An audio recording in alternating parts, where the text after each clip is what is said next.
Hello, everyone. We are the McKinstry's on the Move, and I am Michael McKinstry. And I'm Shaquan McKinstry. In today's episode, we're going to be doing a three-part series. And in this three-part series, we'll be comparing the United States versus Europe. In today's episode, we're going to go over the food restrictions along with the food quality in Europe versus the United States, along with the healthcare system in Europe versus the United States. So I have the healthcare. He has the food quality and restrictions. So I'm going to go ahead and jump off. Before you jump, this is real quick. Yeah. We have notes.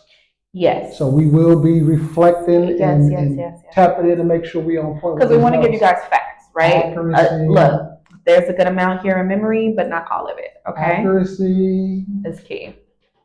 But so, am I clear to jump into it now? You got your safety harness on? Anyway, so yeah, when it comes to the global healthcare index, the United States, I can't say it's necessarily ranked pretty low, but it's not as good as some of the European countries. Now, here's a fair comparison. The United States is the United States, right? That's one country.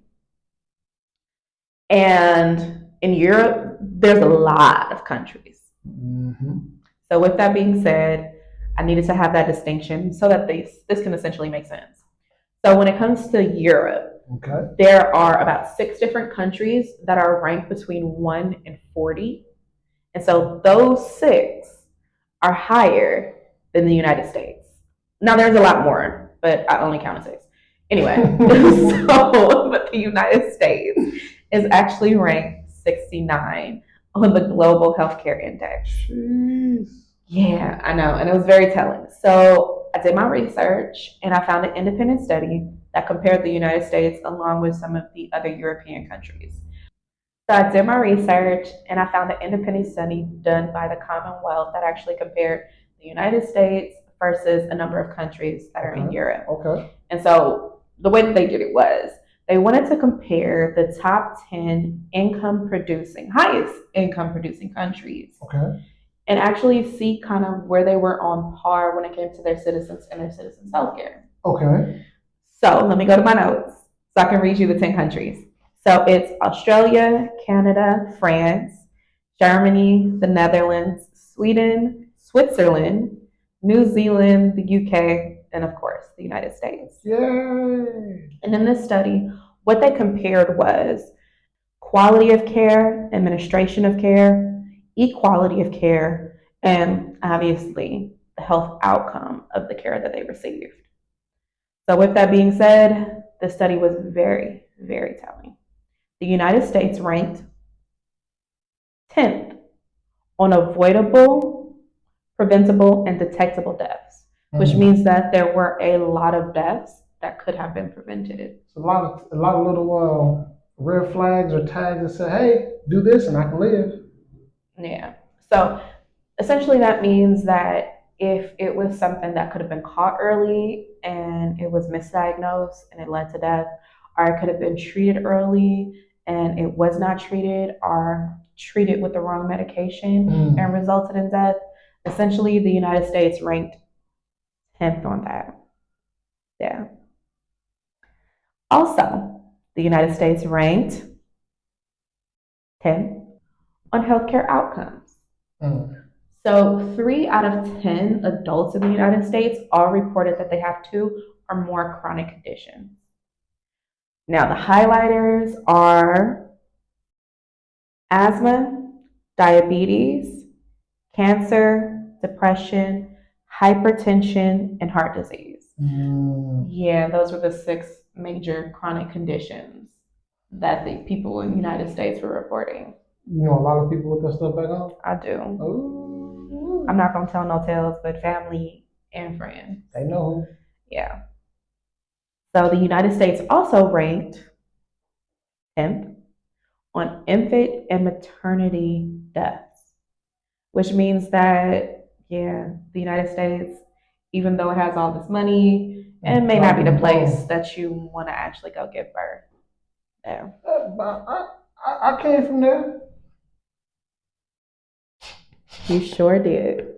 You sure did. And I'm going to put that right there. All right. So in this study, also, the United States ranked. I feel like there's a trend going on at this point, right? Ranked 10th for deaths by physical assault. So this one was a pretty unique situation because out of those 10 countries, the United States ranked, I'm sorry, it had 7.4% deaths out of 1,000 that resulted in death by physical assault, which would include guns, knives, things of that sort, right? So they just blanketed all under that. Now, it's fair to note that all those other countries, the United States ranked 7 times higher. Wait. Yeah, I'm gonna break it all the way down. 7 times higher, which means that since the United States ranked 7.4 deaths out of 1,000, that means every other country had to be 0.4 or less. Okay. In terms of deaths by physical assault. Yeah. That whole right to bear arms thing is being very telling right now. I don't want to say that. Don't say it. Don't say that. Oh, I was about to say something. All right. Let me move on. I got a few other facts to hit when it comes to the healthcare system here versus Europe. The United States, this is a really sad one. This isn't just with Europe, it's with the whole entire world. It actually ranked the third highest in suicide rates. The only other two countries that actually ranked higher was Japan and South Korea. And well, they both have a lot of population, though. But not only that, but South Korea has. We're not going to get into politics. Nevertheless, but yes, the third highest in the whole entire world for suicide rates. So that's very telling on not only the healthcare, but also the mental stability of everyone home in the United States. Now, last but not least, when it came to this study, this one's a little bit more difficult to somewhat explain. But the United States, I think it's not a surprise, we more than doubled the obesity rate. Yeah, I can see that. Than all of the other countries. I can see that. Yeah, in the study, it was fast food. Who cooking like that? Fast food. So yeah, I can see it. So with that being said, some of those key markers that came up that kind of was just like, this is not it. From the study, it says that the United States should work on life expectancy.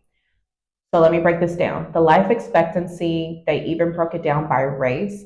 So for the United States, the life expectancy is actually the age of 77. For BIPOC and Indigenous people, it's actually 71 years of age. If you happen to be Hispanic or Native American, they separated it in the study. It said that your life expectancy was 69. But if you happen to just be a Caucasian, your life expectancy was 78. So they rounded it off to the average being 77. And so that more or less, even in the study, it spoke to the disparaging health rates when it comes to people of color and other ethnicities. So I feel like it's a pretty fair study. Another thing that is said that the United States needs to work on was, of course, their infant and maternity mortality rate. In addition to the unmanaged chronic condition. Okay. You want to know what we hit pretty high on? Tell me. Because you're going to tell them. So tell me. Hey, how about this? In the comments, put in there what you think we ranked highest on when it comes to healthcare. When it comes to healthcare only, we're not going to your part. We're going to my part. Because we ranked only on, I'll give you a hint. It's only on 2 things that we ranked number 1 on when it comes to healthcare. All they're going to do is Google it. They probably wouldn't until you said something. Oops. You know, your generation is Google kings and queens. We're 2 years apart. Anyway. I don't Google as much as you. So the 2 things we ranked highest on were 1, medication. Of course. Yeah. Got to be off them opioids. Prescriptions. You got to be off them opioids and dopamines and all the others. Be fair. So, for perspective, it said within the study that the average per capita prescription was 1,112 per capita, okay? Now, the average for prescription for those other countries was actually 382. So what's that? 3, 6, 9, almost 4 times. 4, 8, 12. Yeah, 3 times. 3 times. That's fair. That's fair. 3 times the amount. So we giving them out. I don't think I like it. And prescribing it. We giving it out. But we weren't just number one on that. We were number one on some other things. Money. The cost. The cost of healthcare is more expensive in the United States than all those other countries. Okay. Yes, and they're not third world countries. No. No. You heard Switzerland on there, right? Uh-huh. Australia, Uh-huh. New Zealand, Uh-huh. France. Yeah. Uh-huh. So on average, the American spends $12,000 a year on healthcare. That's on average. And I think that's sounds modest. Yeah. Sounds modest. Yeah, it does. Because when you add in the doctor's visits, the co-pays, along with the prescription. Because the insurance is writing a lot of that off just because we're still getting billed. Yeah, you're right. You're right. So, okay. And the average person in Europe spends half of that, 6,000. And honestly, I'm gonna say I think that that's a bit high personally because, well, the healthcare is free. But what I did learn is that dental isn't free. So I'm thinking a lot of that has to do with the dentist. Because, like, aside from actually having problems when getting those taken care of, a lot of dentistry is it not cosmetic? Like, you want to look a certain kind of way with your teeth? No, there's preventative care. Like what we've gotten for the girls. Think about it. The stuff that we've gotten for the girls, that's all preventative, like the sealants and stuff. So that makes sense. Yeah. I mean, it could run you a pretty penny if you're going to do preventative care. But nevertheless, in terms of the United States versus Europe, you can see the difference in healthcare, not only in terms of quality of care, the administration of care, the quality of care, the life expectancy, just all around. Essentially, I think Europe won. I'm going to say Europe won. So I'm going to go ahead and turn it over to you. Oh, it's my turn? Yes. When it comes to the food quality and restrictions. Here we go, y'all. All right. So it's simple. All right. Complicated but simple. America has the FDA. We also have USDA. All right. Both of these systems are reactional. So something has to happen for them to begin involved. So no preventative methods. None. They just kind of sit back and then eventually.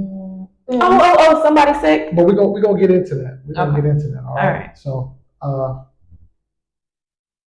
the FDA and USDA make sure that you cannot sell anything with food in a store, over the counter, any kind of way without nutrition facts. So that's a plus. They gotta have the nutrition facts there. Now, does everything have to be on the nutrition facts? Is that an absolute? Or? So what I should have done, or what I may need to do, is double back on what has to be described or. Keep going. Okay. I'm pulling my notes out. Okay. You got your notes, I got my notes. Or what has to be described or explained on the nutrition facts. But they do not require you to have country of origin, place of origin. So it can any of those ingredients can come from anywhere. It can be sold in Wichita and coming from Cuba. Okay. Ooh, that's kind of crazy because in all honesty, what if there's like a health warning in Cuba, but the ingredients from Cuba are back in the States and you don't know nothing about it? Oh, pause. They're reactive. Not reactive. They're gonna let you know. No. But pause. Let me hit you with a random bit of information because you did your part, I did my part. Okay, let's see what happens. Did you know? Whatever this is, I didn't know. Did you know that the FDA actually allows a certain amount of insects within your food? Now let's just talk about spices specifically. So when it comes to cinnamon, they allow 400 insect fragments, which we talk about legs head, body parts, antennas, all the body parts. Okay, 400 per gram of cinnamon.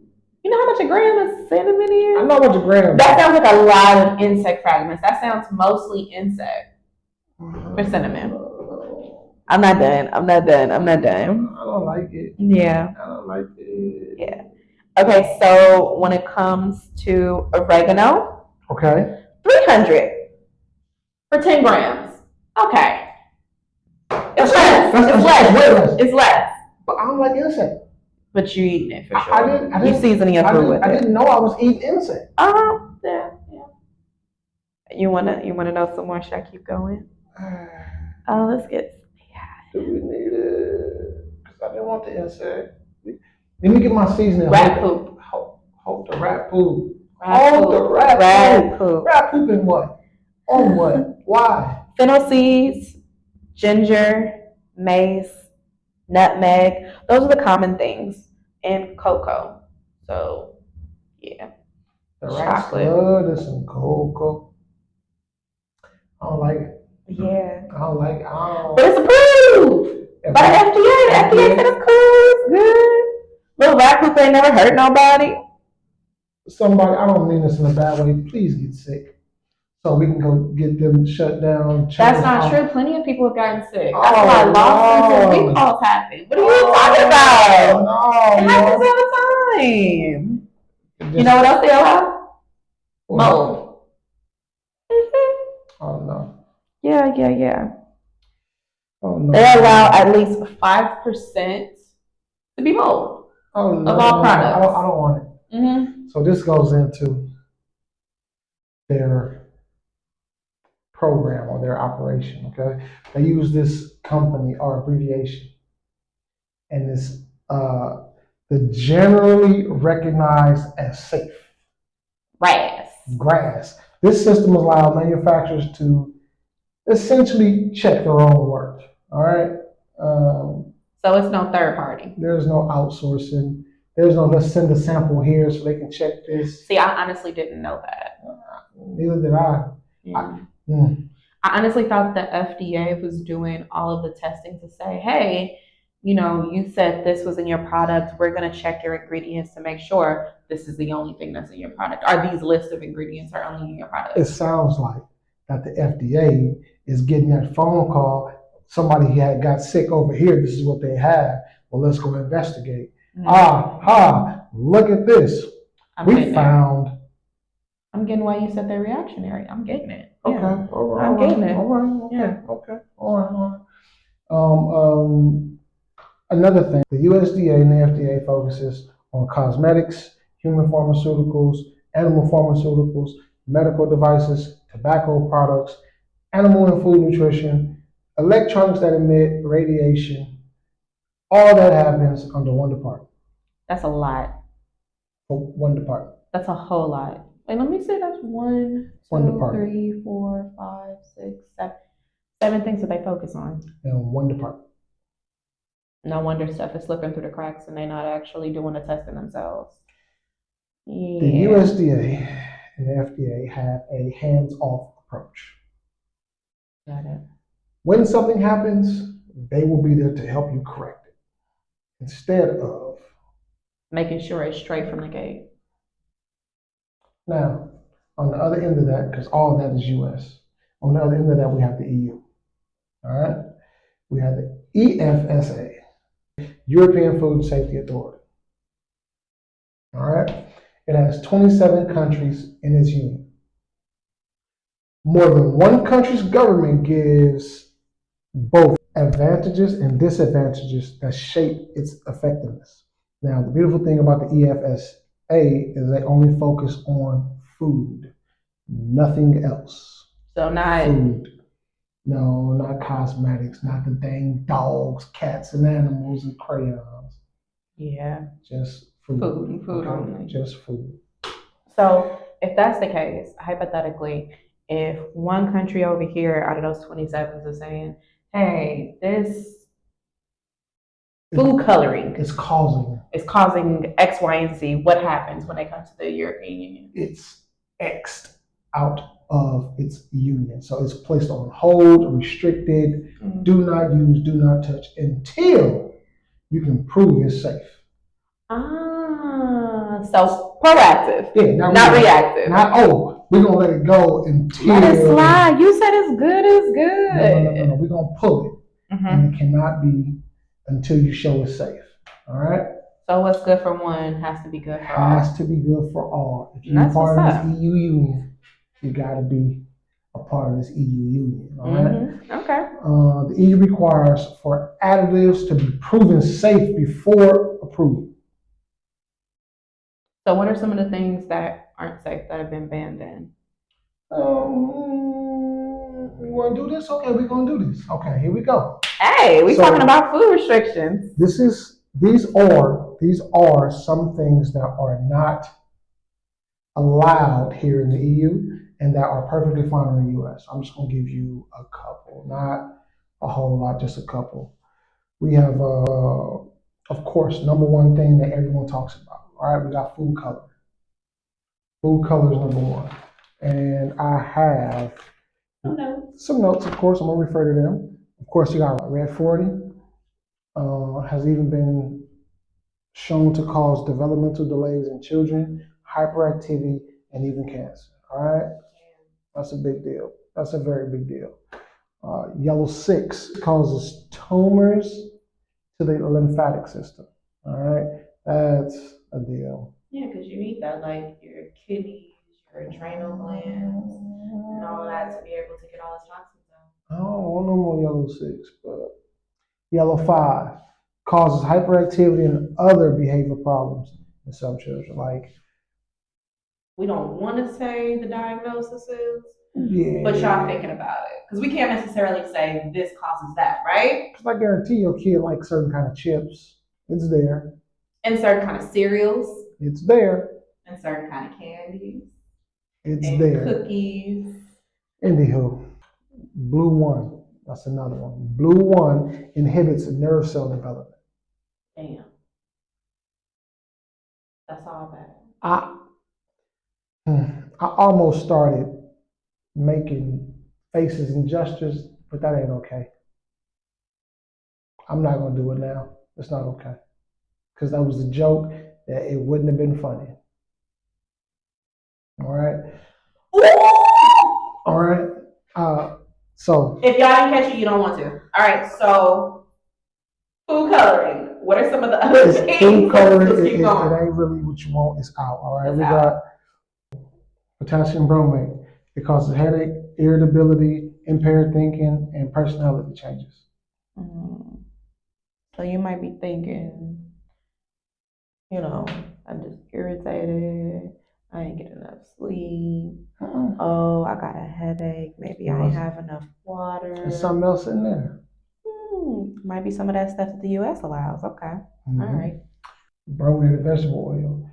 It causes nervous system damage, causes headaches, skin and muscle membrane irritability, fatigue, loss of muscle memory.